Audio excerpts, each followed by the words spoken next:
మీద police station కి కోతబేట దూరంలో ధైర్యంగా ఒక మనిషిని మర్డర్ చేయటం అంటే నా కొడుకులకి ఎంత పచ్చరిల్లిపోయి ఉన్నారనేది చూడాలి.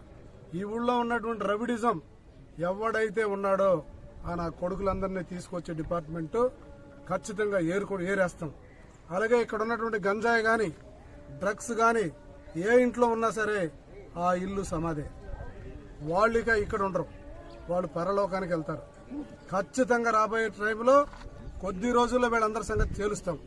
మర్యాదగా మీరు ఇటువంటి యాక్టివిటీస్ మానేసి పద్ధతి ప్రకారం చూసినటువంటి పరిస్థితులు కాదు.